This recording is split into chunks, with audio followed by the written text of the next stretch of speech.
All right, welcome back to Sports Call. Bob Pompeani, Gene Collier with you. We're going out to Mel in Bedford. Mel, go ahead and welcome to the Sports Call. Hi, guys. How are you doing tonight? Good. That's good. I had a question.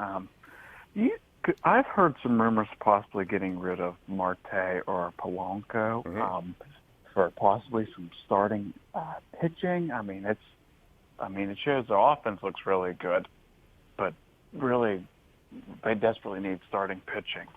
And well, the numbers agree with you because right now they're next to the last in pitching ERA as a team, but they're number one in the National League in batting average, which I never would have thought would happen at the beginning of the year, but they deserve it. They're hitting the ball like crazy.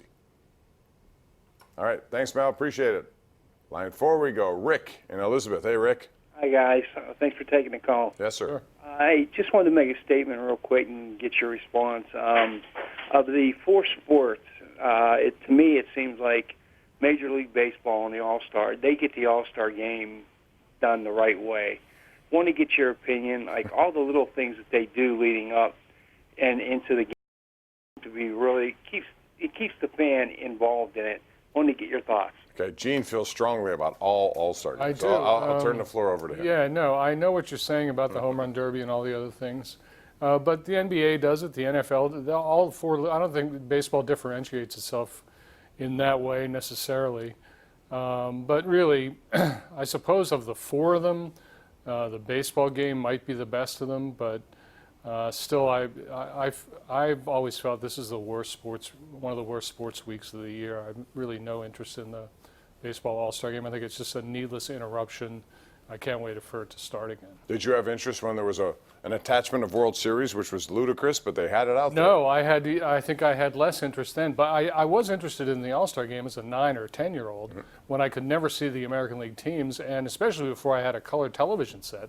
Once I got a color television set, I thought, oh yeah, this is going to be cool. I'm going to get to see all their uniforms. But the big thing, if I could just ramble on here, Bob, is that when I was a kid, the American League players and National League players never faced each other. So that was a tremendous storyline for that game. Now they face each other every night. There's nothing to watch that for, in my view.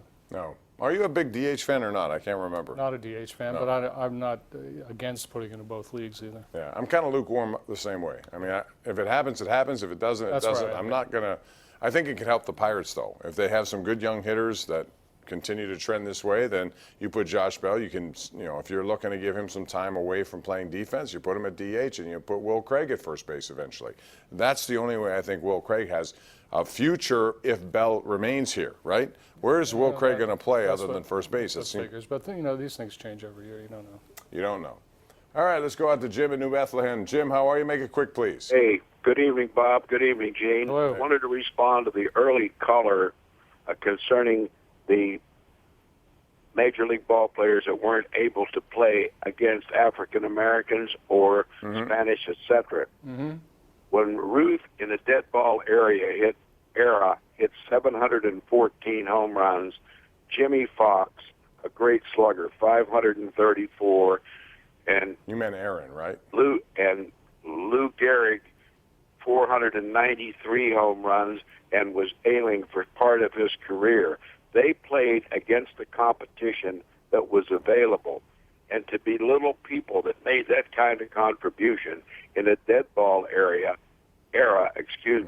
and not this one today. Well, thanks, man. I appreciate it, and that's what I was saying, Gene. Every era is different. You're going to have different obstacles, whatever they may be.